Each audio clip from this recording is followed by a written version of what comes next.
Welcome to the What Happens Next YouTube channel. What we're aiming to do with this channel is share content designed to make sure that you're supported through whatever's next in your life. And we'd love to continue to do that. I've got a favour to ask today, and what I'd ask you to do is just subscribe.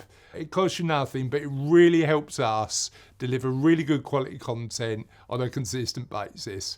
Thank you, and let's go on to the interview. Hello, everybody. Welcome to, that was really quick, wasn't it? Shall I slow down a bit? Let's do that. Hello, everybody. Welcome to What Happens Next, the show where we talk about that point we get in our lives when we're thinking about making positive change.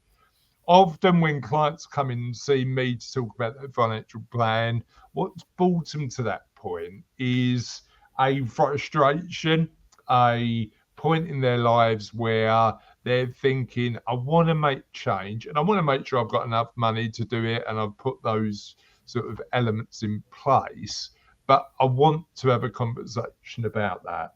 And interestingly, often some of the conversations we have with clients about their money support a conversation about their lives, because actually, even if you've got all of the money in the world, the important question is, what do you do with your time, and how does that give you real satisfaction in your life? So the What Happens Next project is all about having conversations with really interesting people, experts in their areas, who can then give us some insight in terms of some of the things we should be thinking about if we're thinking about what happens next.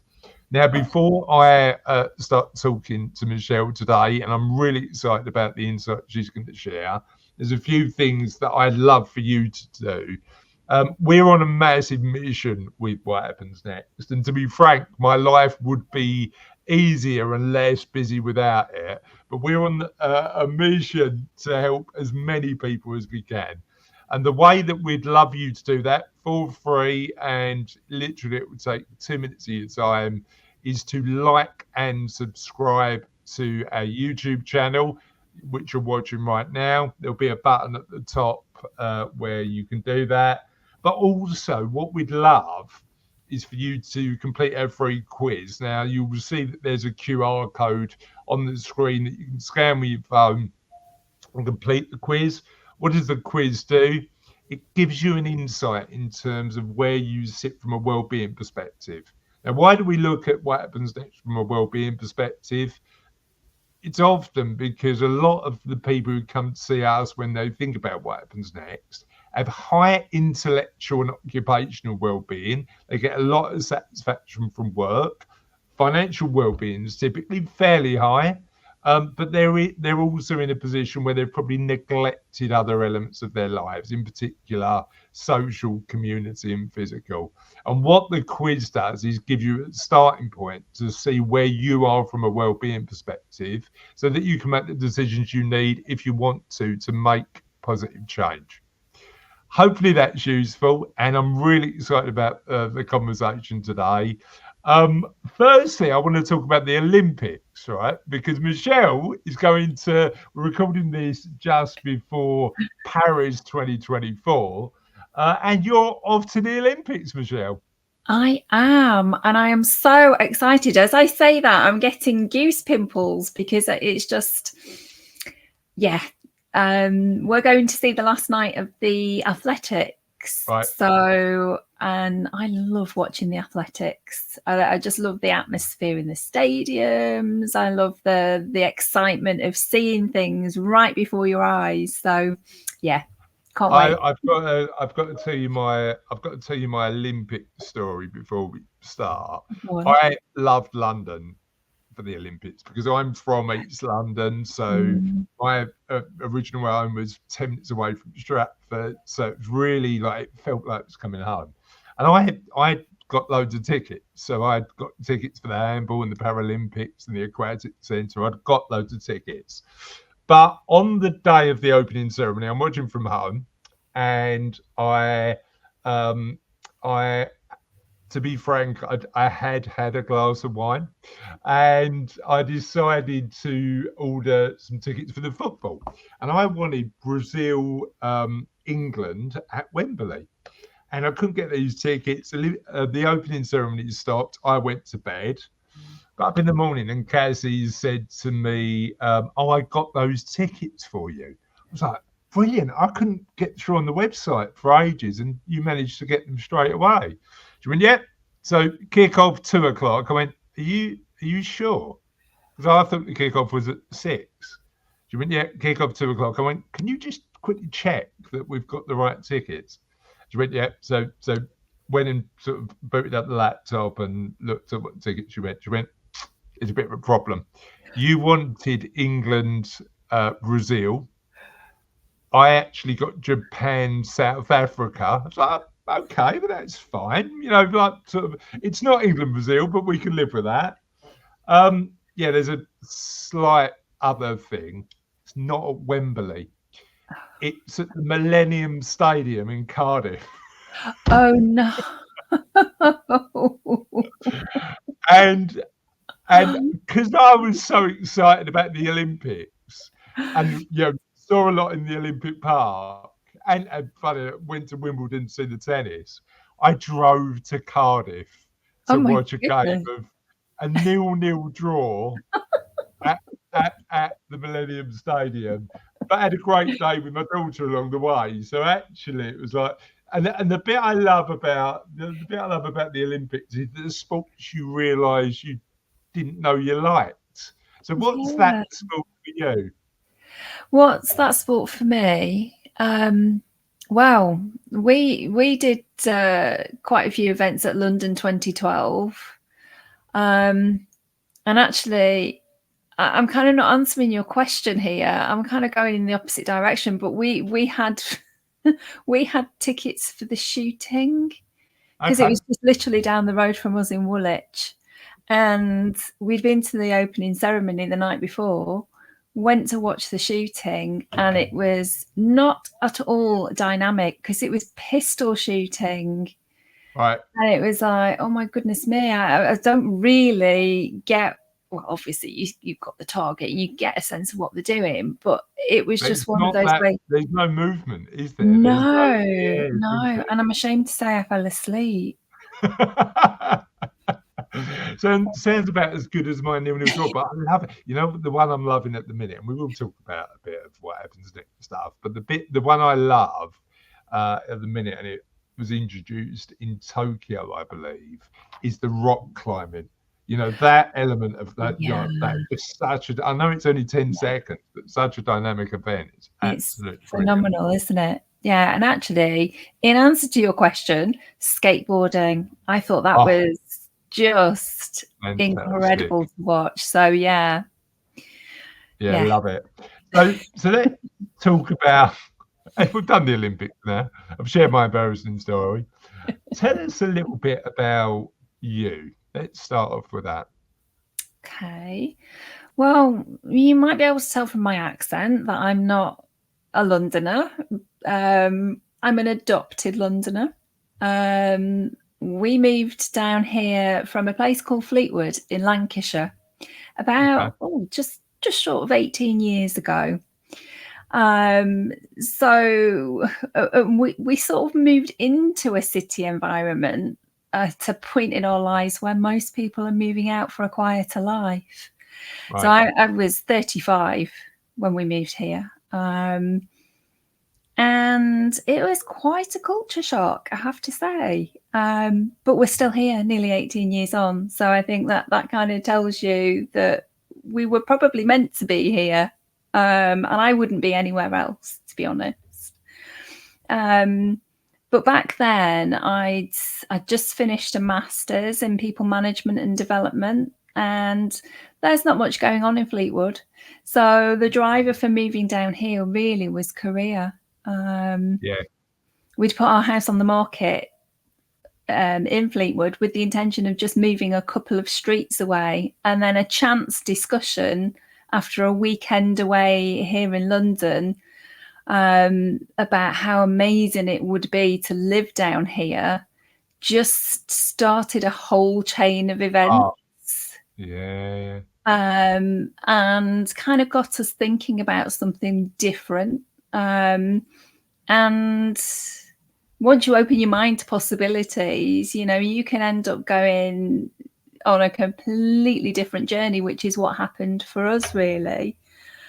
So I got a job down here in HR because that was my background. And I would say we've been on a little bit of a business journey since then. Okay. Sadly, I lost my dad in 2011, but that meant that I inherited a property. So that was the start of my first steps into being a business owner. Yeah. So my husband and I started a property portfolio. And that was really the start of me thinking, do you know what? I don't know whether HR is really for me after all. So I'm sure we'll talk about this in a little bit more detail later, but it was just a point at which a decision had to be made about what I do next. And I'd always wanted to run my very own business. I wanted to create a brand. So that's kind of where I've got to today, you know, creating my own business, building it from the ground up. And how's that journey been? Challenging, absolutely. But I think in challenge there is so much to help us grow, actually. You know, no matter what age we are, there's learning opportunities and the chance to continue to do and learn and, you know, evolve. So yeah. I love that phrase you used, opening your mind up to possibilities. And the writing that I'm doing for the What Happens Next book at the minute, I'm thinking a lot about that. And in particular, how, I mean, there's two elements that I always think about. There's that too much choice means that sometimes we don't take action because there's just so much to think about and do. But also the art of just experimentation and play. And thinking about just trying stuff, seeing if it fits. There's one of my favorite books on this subject is a book by Bill Burnett called Design Your Life. And he talks about that thing of just giving stuff a go. And if it fits, great. If it doesn't, you can discard it and just doing. And what I'm curious about is when you opened your mind up to all those possibilities, and your change was a huge one. Two-folded question. Number one, how did you, with all of those possibilities, how do you decide on which one was right for you? And then number two, how did you manage the fundamental change you had to make sure that you could do it? Okay. I think fundamental change. Okay. So I guess looking back, the milestones that kind of come to mind are the first milestone being the decision to move down here. And I think that was very much about, okay, well, my husband and I opened our minds to that as a possibility. And I'm really looking to think about, okay, that's taking us out of our comfort zone completely. You know, we'd lived in Fleetwood for all of our lives up to that point. So this is a big step out of a very, very tight comfort zone. But it was about, okay, well, if we do it, then we're open to other possibilities. If we don't do it, then there's the possibility of living with the regret of not doing it. Yeah. And I think because I was 35, I think I probably had that sense of, oh goodness, you know, if I don't do it now, I never will. So it was, okay, there are opportunities of doing it. and they outweigh that feeling of staying where we are and maybe regretting it later. Yeah. But I always remember us saying, okay, well, we can go and we can try it for a couple of years, and if it doesn't work out, we can always come back. Yeah, sure. So that sits to your point, Chris, about try, explore, experiment, rather than allowing yourself to think, okay, no, I'm going to. It's uncomfortable being in my comfort zone because I know that I want to do something else, but actually I'm going to stay here because it's more comfortable than stepping out. Yeah, it's interesting, isn't it? But yeah, that sense of regret is something that certainly when I'm having conversations with clients and people who are speaking to me about what happens next now, it's that element of, look, time is the finite resource, isn't it? And you don't want to get to the end of whatever time we've got left and think, I wish I would have done that. So you had that big, massive sort of change. You gave it a go, and then you left the job to start the business. Tell me a bit about Clarity and Beyond and how you help people. Okay, well, I tried a few things between starting that portfolio in 2011 and starting Clarity and Beyond 2 years ago. Because I was trying to find my way, my niche, what it was that lit me up, basically. And the thing that really took me away from HR was the fact that it was very much about dealing with, I was in employee relations. So it was quite, taxing, a lot of disciplinaries, grievances, that kind of thing. Yeah. That was the thing that made me realize it was time to move on. But the thing I did love about being in HR was the people development. I ran my own teams. I had people that that worked with me and for me. And the thing that was really, really satisfying to me was seeing them achieve their potential and seeing them develop as people. Yeah. And so I had a bit of a light bulb moment after being coached myself in my business, that actually all that knowledge, all that experience I can bring to helping predominantly business owners to achieve their potential and take their businesses to the next level through coaching and accountability. So that's how Clarity and Beyond came about. And that's kind of what I do and I love to do every day. And help me understand a bit more about at what point do people come to you? Is it when they're starting their business? Is it sort of fairly on a sort of period of journey in the business when the business is fairly mature? At what point do you work with clients to support them? It can be at any point on that journey.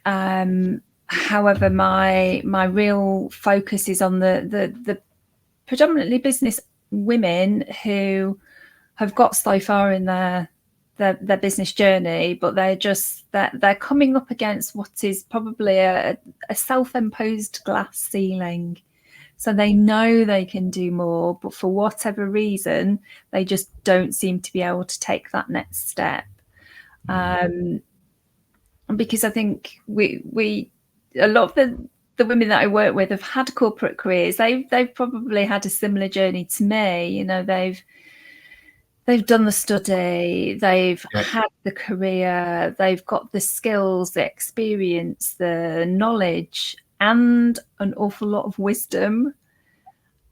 And you kind of think that you can apply all of that to a business setting and therefore be really successful. But sometimes we hit that glass ceiling, which usually is related to patterns of belief, patterns of behavior that we've had with us. We've been carrying them around for all our lives, and it's that stops us moving forward. Well, I mean, it's it's one of those recurring themes in a lot of these conversations. I had a conversation with a friend of mine yesterday for What Happens Next, an amazing guy called Pete Matthew, who's been doing financial education on YouTube for 15 years and got 100,000 subscribers and done great work. And it all went back to that stories we tell ourselves. Yeah. Because the interesting thing is the stories we tell ourselves about money, for example, can be sometimes empowering, but also debilitating. And it's the element of changing those narratives sometimes is the starting point to make positive change in your life, isn't it? What's the common recurring story of people who come to you of that sort of self-limiting belief? What's the story that's normally holding them back the most? I think particularly with women, it's I'm not good enough. Yeah. It's I'm not good enough to do this. I'm not good enough. That's why things aren't going my way. That's and you tend to internalize it and think, well, it's me. It's down to me. Yeah, I think you're right. And I think interestingly, I think one of the important things we should all do as business owners is be more vulnerable, because actually, even though you've got that perception of perfect, we've got pretty established business, pretty financially successful. Guess what? I still make plenty of mistakes and get stuff wrong. That element of having a more authentic conversation as business owners actually helps people along the way, because they don't feel as inadequate as they might. So I think you're so right. Yeah. Yeah. So right. Yeah. So I think that's really important.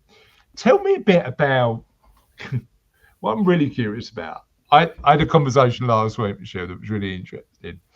So I had a conversation about how, as business owners, we're a bit weird, right? Because we leave these secure roles. You at the NHS, I work for a massive financial institution, and walk out the door and go, you know what, I can do all this myself. I'll take the economic risk. I'll take all of the risks involved. It's fine. I'll definitely do that. Without any of the framework that we get through being employed.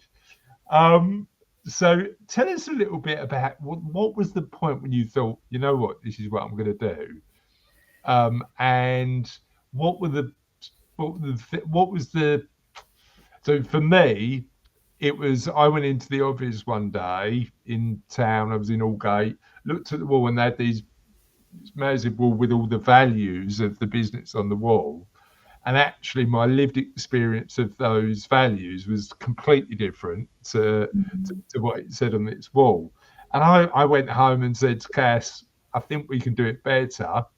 And struggled for 2 years getting the business up to some sort of way where we could see a path forward, but fought my way through it.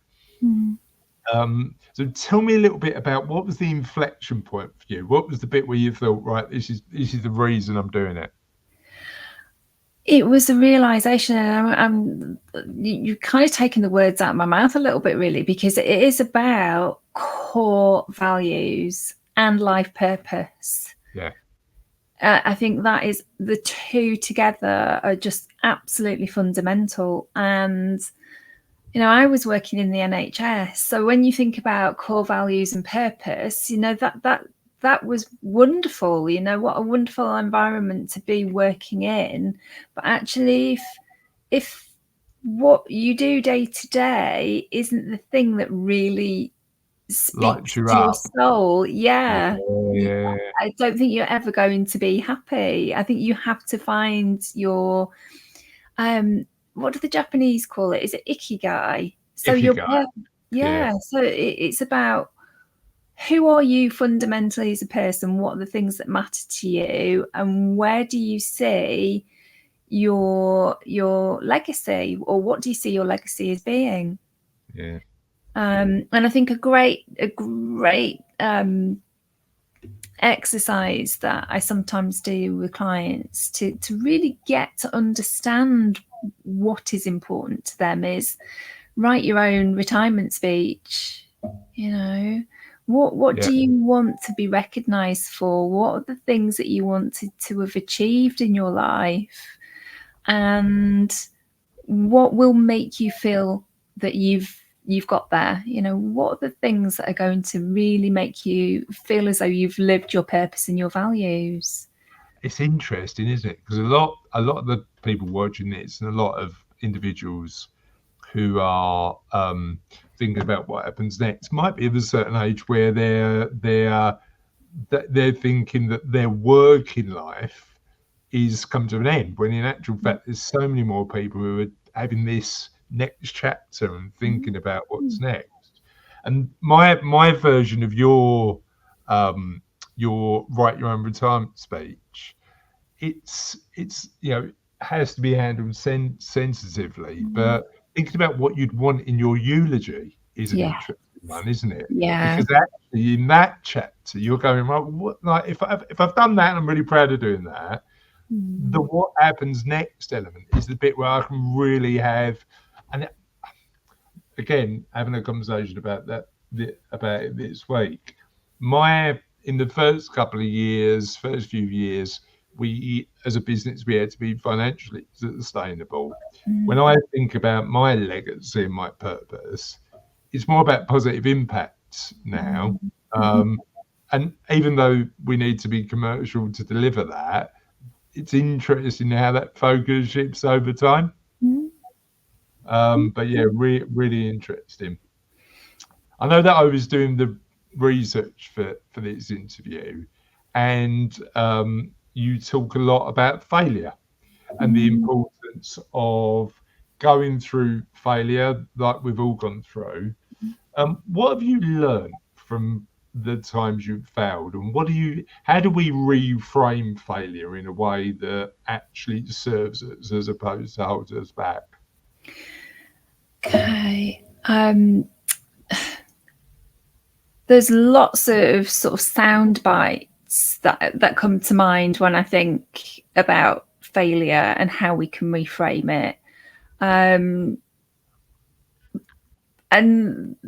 sound bites can sound quite trite, but actually I believe a lot of them to be true. So you could say there's no failure, only information. Because sometimes without failure, you don't have enough information to be able to move Make forward. change. Yeah.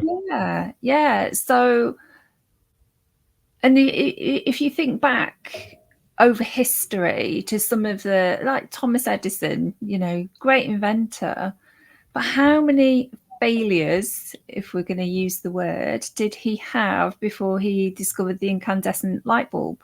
Yeah. And he kind of, when you read about how he approached failure, it was very much about, well, each failure is a step along the way towards success. And indeed it was, Yeah.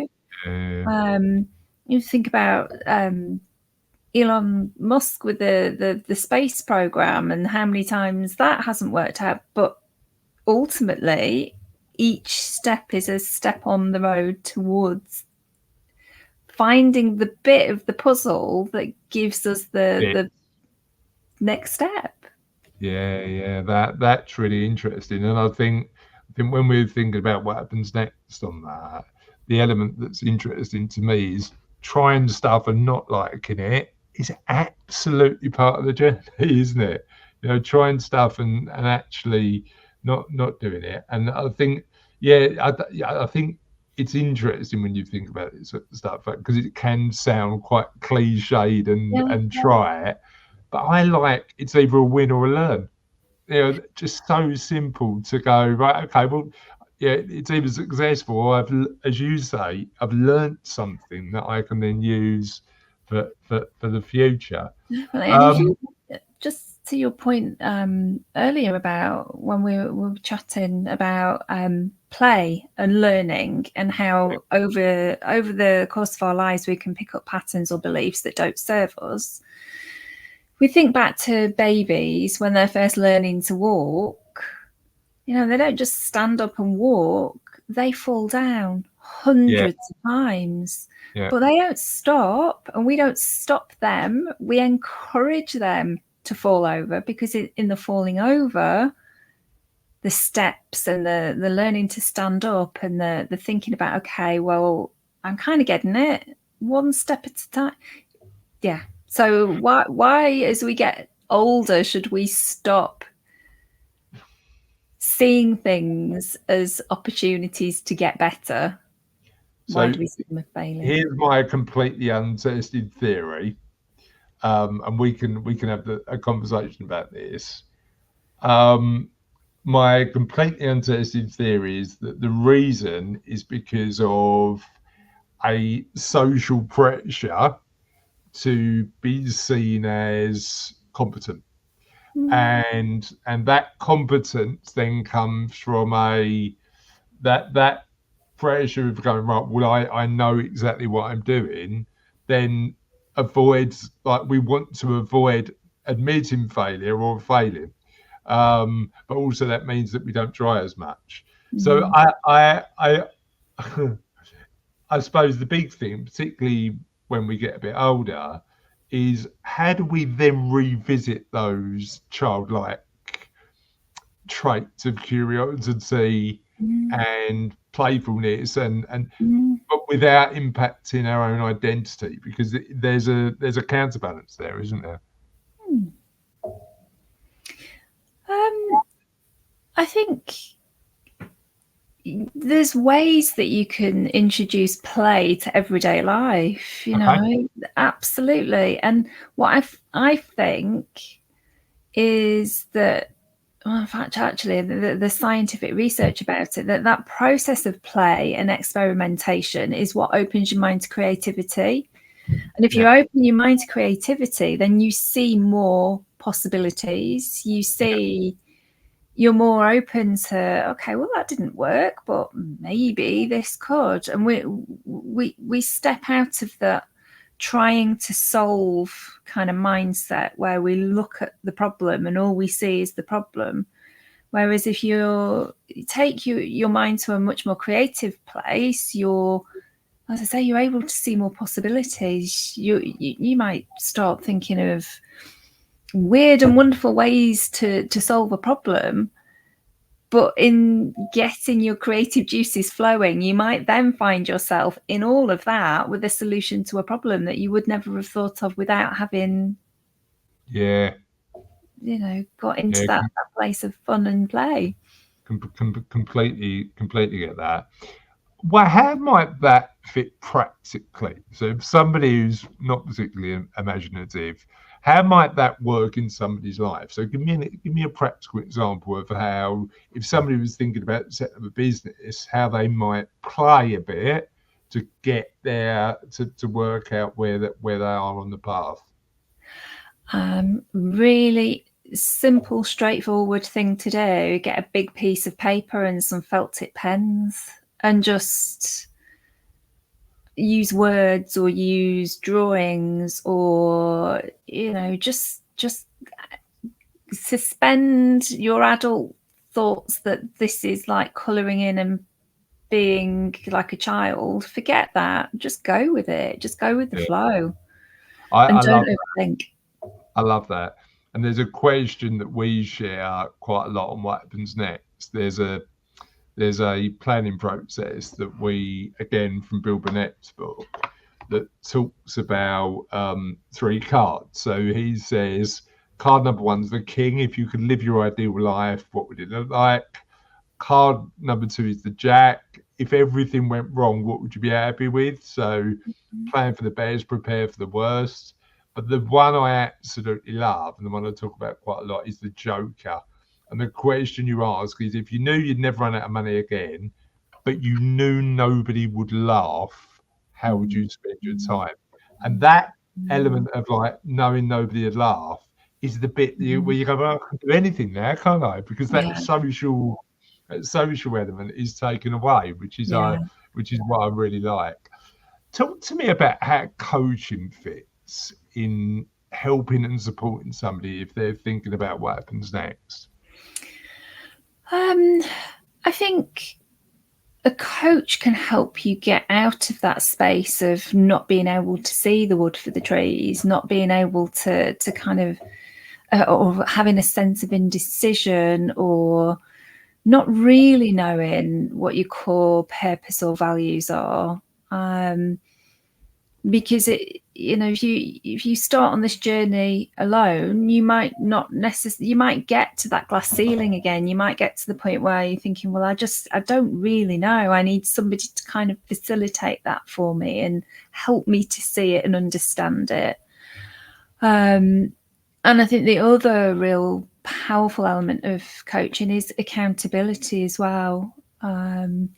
Because it's so easy if you're going things alone to kind of let yourself off the hook a little bit, and not have that accountability. So, and really, if I were to describe coaching, I would say it's a safe space where somebody can know that they're being seen, they're being heard, and they're being understood. And when you're exploring things that you've maybe not explored before, and maybe not with anybody else, having that safe space is a really valuable thing, because you can open up and just explore. Yeah, and it's that element of no judgment as well, I'd imagine, isn't it? That element of, if I speak to my dad or my wife or somebody, there's always that element of not that you'd not respect a coach's opinion, but they're that step away so that you can have a bit more of an open, honest and frank conversation with them, I'd imagine. Absolutely. And I mean, our family and the people that are close to us only ever want the best for us. Yeah. But they might have their own limitations and their own patterns and beliefs, which they bring to the situation. So particularly if you're thinking about setting up a business, if you've got somebody who is very averse to risk, they might try and influence you from that place. And actually having that sort of that space where you can explore the risks yourself, as you say, Chris, without any kind of judgment, you can work through and reassure yourself, well, are there any risks? What are they? And how do I mitigate them? Yeah. And tell me a story of, let's make sure it's confidential, but tell me a story of how you've helped somebody through that journey. Okay,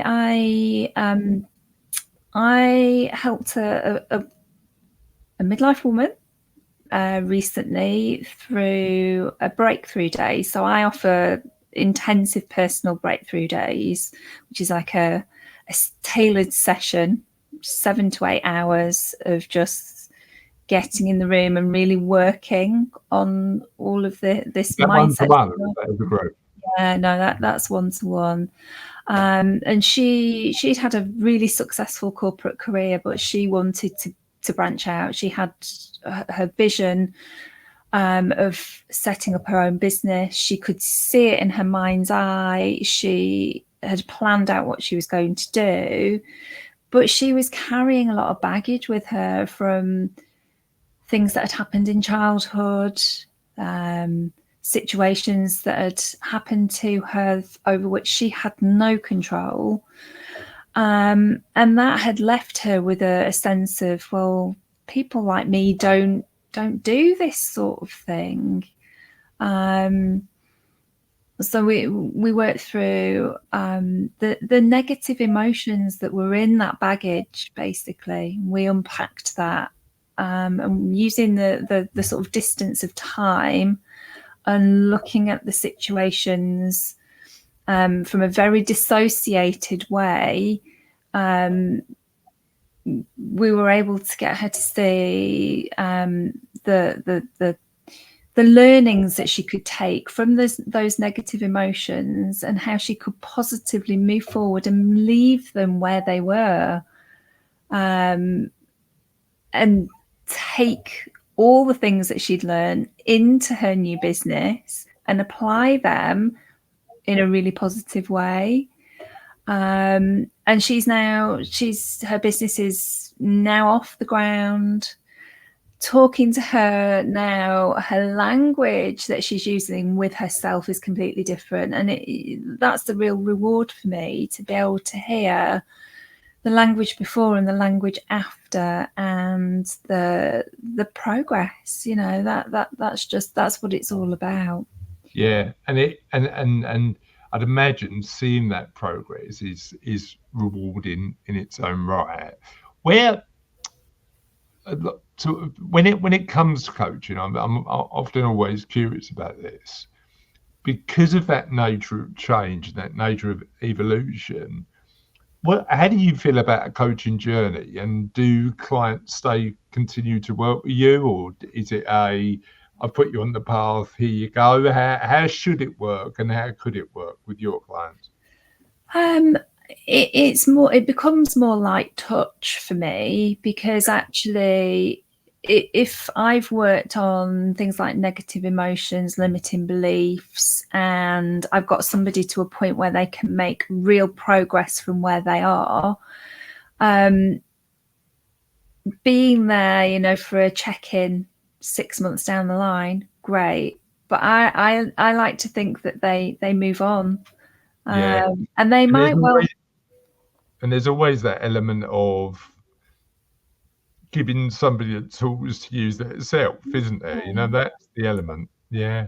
Yeah. And, as human beings, we might find ourselves butting up against another glass ceiling further down the line, and that might be something that somebody else is better served to help them with, but by having a check-in process, if there's anything that I can help with on a one-off basis, fine. But actually, I think you're right. It's about giving people the tools to have in their bag that they can use when they need them in the future. Gotcha.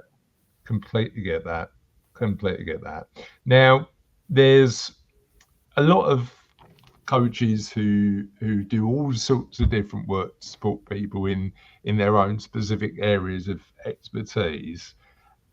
If somebody's looking for a coach to support them through a transition, if they're thinking about what happens next, what do they need to look for? Okay. I think trust is absolutely at the top of the list. So you need to find somebody that you can trust and that you can work with. So that's the number one. I would also be asking, is it a coach that you want, or is it a mentor that you need? Because some people maybe have the tools in their toolkit already, but they just need somebody who's walked that path to kind of tell them what they should be doing next. So a lot of people call themselves coaches, but they might be more mentors or consultants. What do you see the difference as? A coach is somebody who holds space and asks the questions that unlock the potential. A mentor is somebody who, as I say, has already walked that path and can say, right, well, I did this in your particular business or in your particular circumstances. You might want to do that. And a consultant is somebody who's going to come in, and if we're talking about a business, they'll say, right, okay, well, you need to do this, this, this, and this.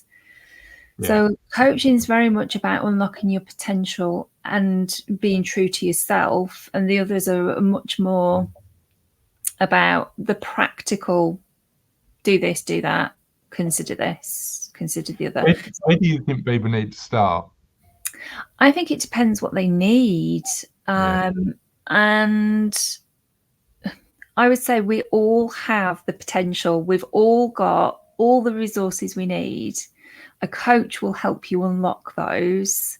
But if you're stuck with a practical problem, a consultant or a mentor might be better. It really just depends.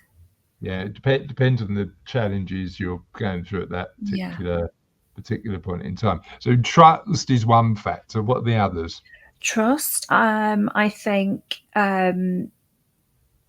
knowing the person that you are going to work with is going to bring the sort of skills and the resources that you need. So that's about having a conversation and understanding how a coach works and what they can bring to the table, really.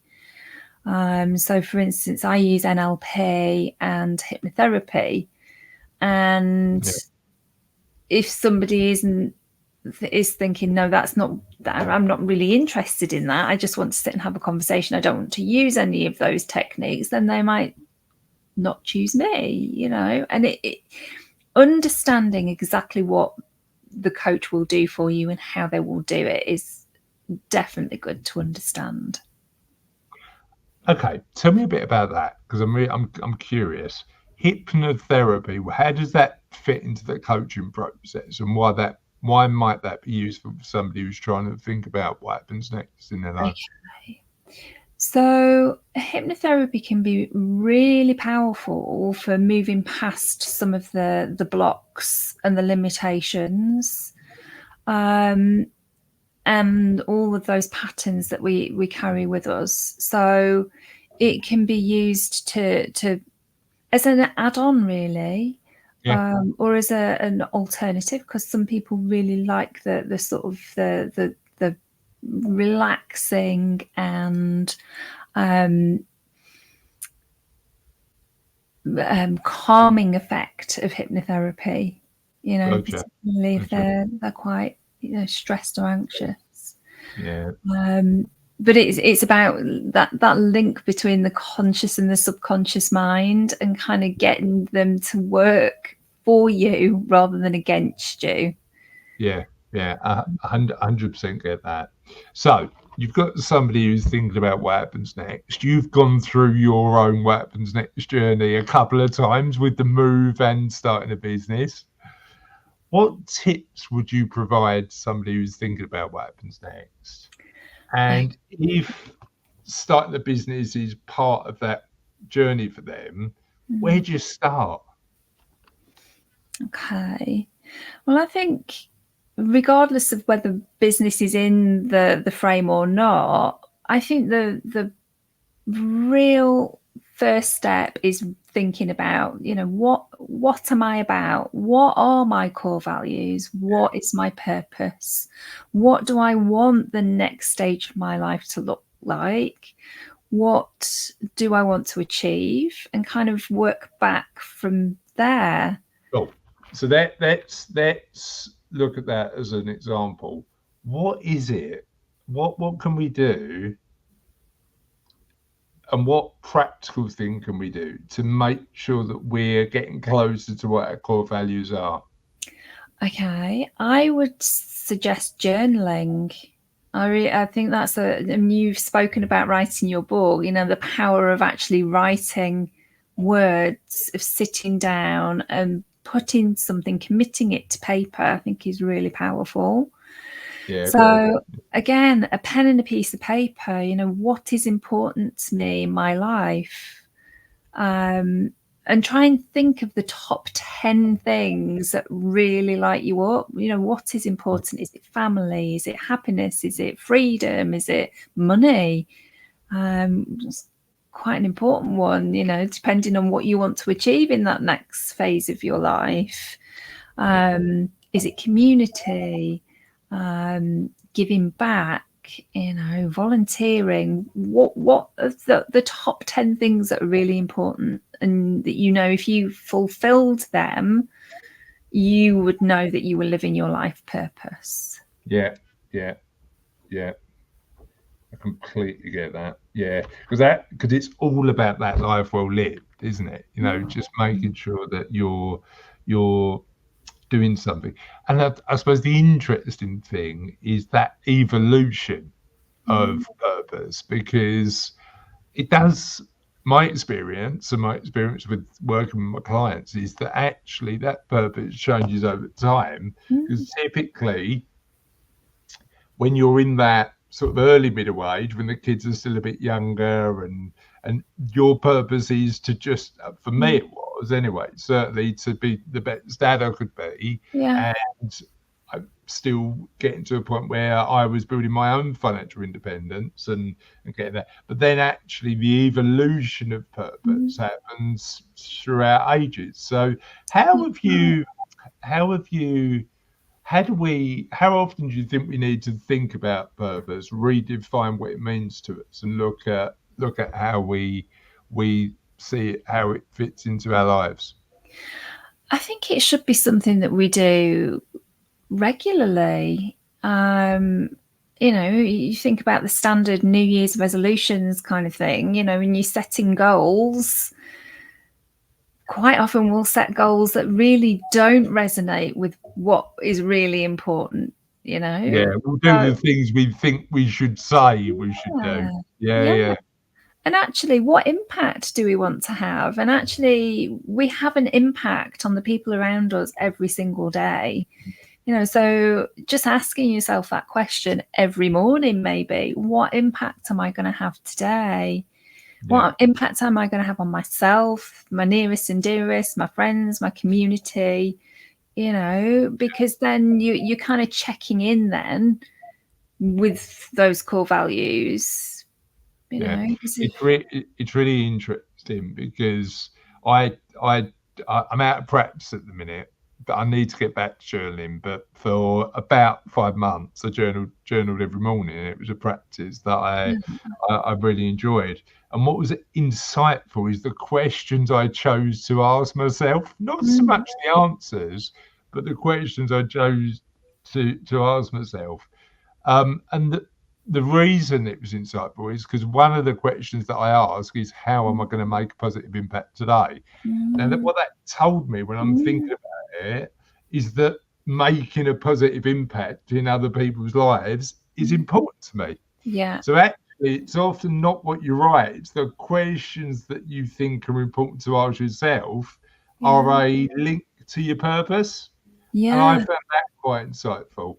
And actually, there's something coming from the subconscious there, isn't there? That was the question that came out. It's a check-in. It's a subconscious check-in. Are you making a positive impact? And that was me. And it took me a while actually to realise that the question was more insightful than the answer. It's interesting, isn't it? It was an interesting thing. But if somebody says, right, okay, I've got this passion, I've done my values work, I know what I stand for, I think I can facilitate some of those values. I'm a firm believer, and it's one of our values at Savello. I'm a firm believer in the power of business to do good in the world. I think those two things are definitely connected, depending on whether that's sort of what you want to do. But somebody's worked out their values and they've said, right, you know what? I think starting a business will allow me to live a life of value and purpose. Day one, they've done what you've done. They've done what a lot of your clients do. They've decided that it's going to happen. What do they do next? They plan the next 12 months, I would say. And they write some really purpose-driven goals. And they pick... Actually, before they pick, I would say, write the purpose-driven goals and make sure that they are linked back to that core purpose. And then they really think about, okay, what are the key tasks that I need to do in the first 3 months to take me towards that goal? Yeah. And break things down, I would say, into think about the year, break it down into quarters, and then think about all the tasks that need to happen to make that goal a reality. Yeah. And then you had a really interesting point before we start the interview: to avoid overwhelm. Maybe only out of all the tasks you need to do, only focus on 3 and don't worry about the rest until you've done the 3. How about that as an add-on?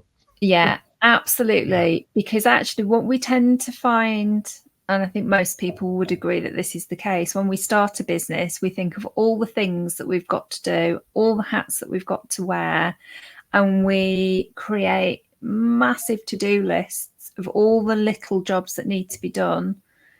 And we forget that actually there are probably only 3 or 4 every day that will move the business forward.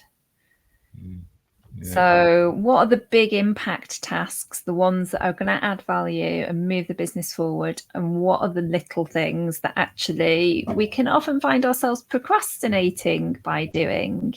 You know, like social media and, you know. But likely to have less impact than the other things on the list. Yeah. Brilliant. Yeah. Michelle, I've really enjoyed our conversation today. Thank you for your time. Thank you. I've enjoyed it too. Good. Where can people find out a little bit more about you and the work you do? Okay, well, they can find out more at my website, which is clarityandbeyond.co.uk, or they can connect with me on LinkedIn, Michelle Smith. Perfect. Thank you so much. Hopefully you've enjoyed that and had the insight that you were looking for from watching today. Have a lovely remainder of the day or night. I don't even know when you're watching this. It could be any time. But enjoy it. Hopefully it was useful, and we'll see you on What Happens Next soon.